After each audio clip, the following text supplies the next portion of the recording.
welcome to Bad Ideas, the show where we look at misfires, mistakes, and miscalculations from all throughout history. I'm Tony Southcott. And I'm Albert Berg, and my bad idea for this week is based around a brand name, Tony. Brand names play a big part in our lives. People have loyalties to Coke and Pepsi and Faygo if you're a Juggalo, right? Yeah, I was going to say, I didn't know what Faygo was until you said Juggalo, and then I remembered. And a lot more than that, obviously. But brand identity is something that's very important to what makes a brand successful or a failure, because it changes how people feel about it. There's the old study that says that the taste of Mountain Dew changes based purely on the shade of green on the outside of the can. Visuals do matter to people's experience with food and with drink. I didn't realize that the taste would actually change. Well, people's report of the taste changed. Well, that's what I mean, like the perception, which is really all we have anyway. Yes, when you change the color of a Mountain Dew can, people complain about the taste changing even if nothing changed in the formulation. And speaking of soft drinks, we're talking about a Pepsi company, a Pepsi subsidiary that you've heard of, I'm sure, Tropicana Orange Juice. In January of 2009, the Tropicana juice brand got a new look. The Pepsi-produced juice juggernaut had previously featured a box with an orange on the front, and there's a straw poking out of the orange. But the company thought it was time for a change. They wanted something more modern, more minimalist, more streamlined, and they hired a design agency called the Arnell Group to come up with a new look for their juice boxes.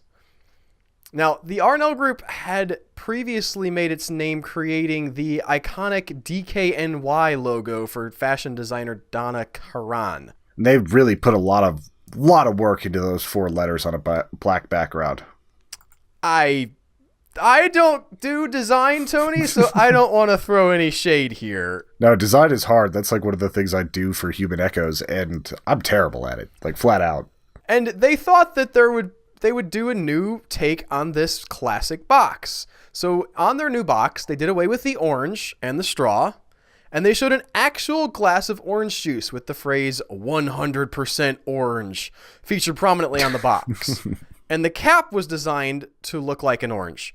In reality, the cap just looked like a boob, but they said it was supposed to be an orange. And the thought process behind this, as described by the designer himself, made some sense. He said, listen, we've been showing the orange this whole time. We've been advertising the orange, but we're not selling oranges. We're selling juice. So why don't we show the juice? So they put this sort of nice picture of a very tasteful glass of orange juice on the front. It kind of went over the fold at the corner, and they had, again, their 100% orange thing, really selling the idea that this was orange juice. In addition to hiring this agency to create this new logo, Pepsi also spent $35 million promoting the new packaging. Because when you have a new package out, your old thing is going to look like a new thing, and you want people to know what they're buying. And their ad campaign was actually pretty good, I thought. It featured the phrase squeeze, it's natural.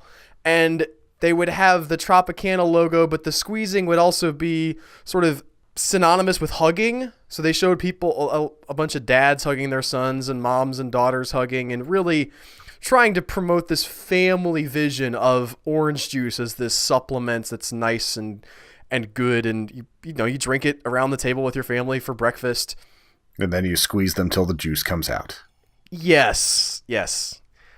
In what might have been a portent of the trouble to come, as a part of this advertising campaign, the Tropicana website included a section called How to Find Tropicana, with instructions on what the new logo was going to look like. And what they expected, and what often happens when you rebrand a product, is an uptick in sales for at least a short term. Because people see a new package, they think, that's a new thing. It's the old thing, but it's new and revitalized, and they buy a little bit more of it. It's just like when your local McDonald's gets like a remodel and the outside doesn't quite look as old and funky anymore, and it has those new redesigned lines, you're more likely to go in there and just check out what everything's about, even though they're still serving Big Macs and, I don't know, double cheeseburgers. That is definitely something that leads to perception being different, because I've walked into McDonald's where it's like the old 70s style plastic chairs and everything looks run down. That same one 2 months later could end up looking like it's something out of Demolition Man, where you expect them to have a piano there. Sometimes, I will say, in some of the more modern McDonald's, you're like, why are you even still serving Big Macs? This is a legit nice place now. Upgrade the food. That's like, I don't need like 6 fountains in my McDonald's, but I'll take it. Unfortunately, that is not how it played out for Tropicana's new look. The reaction to the new look for the classic juice brand was immediate and viciously negative. Customers described the new look as, quote, ugly, stupid, and complained that it looked like a generic store brand.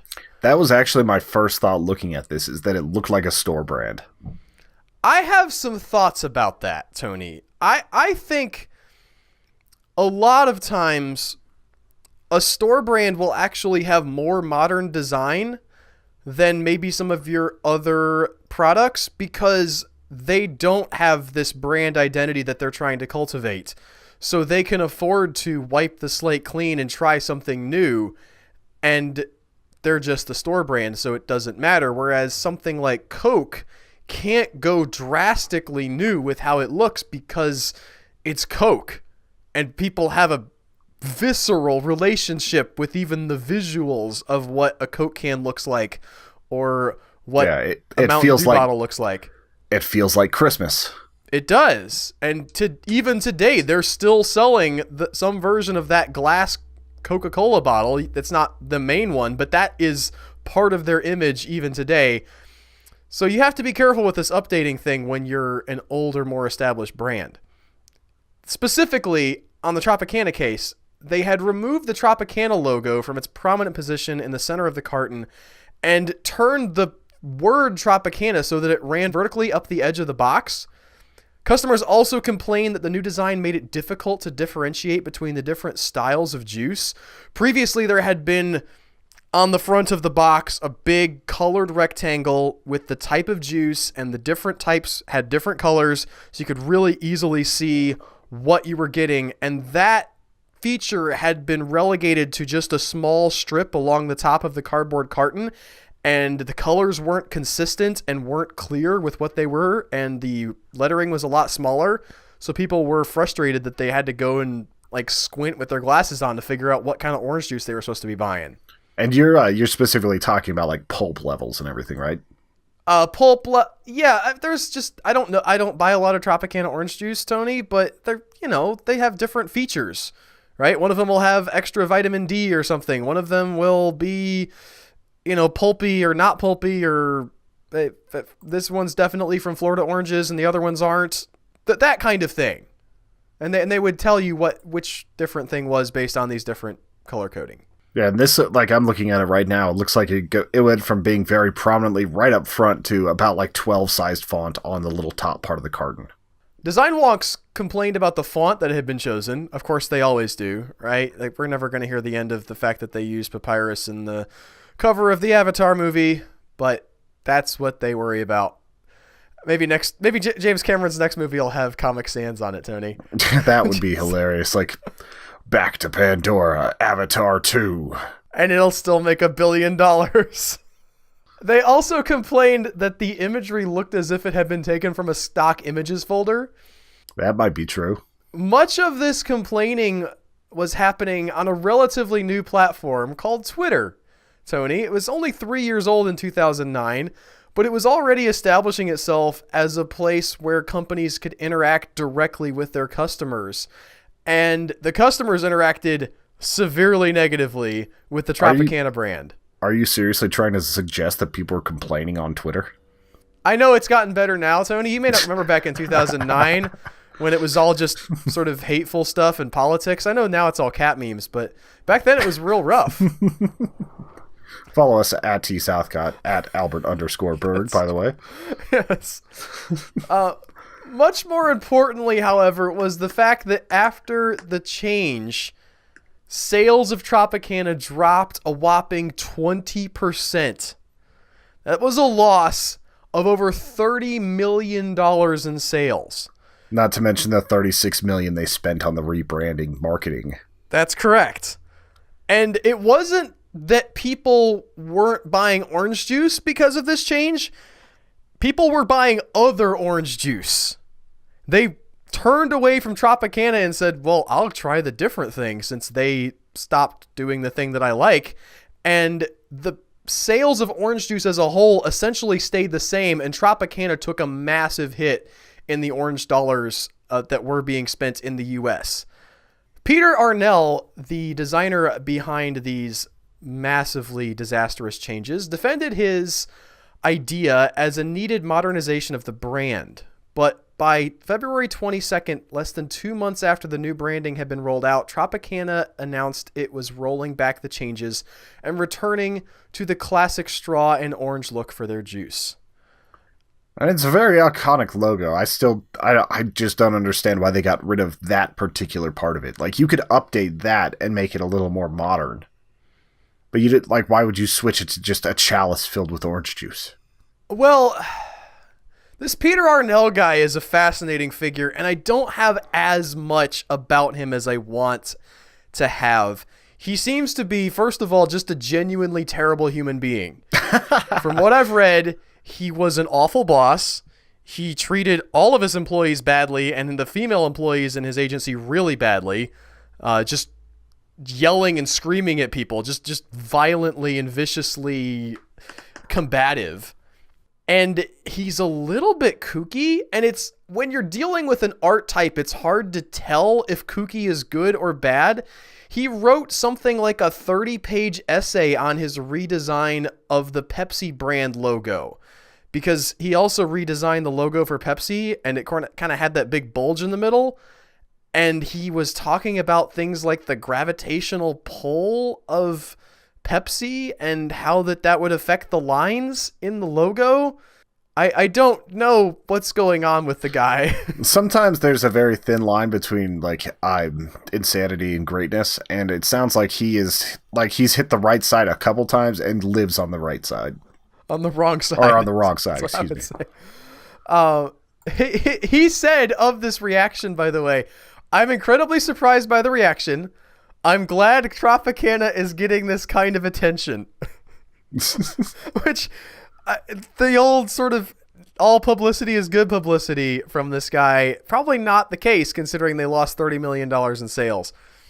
The first chapter of his self-help book, by the way, which he published the very next year, it was called Shift, focused entirely and weirdly on oranges.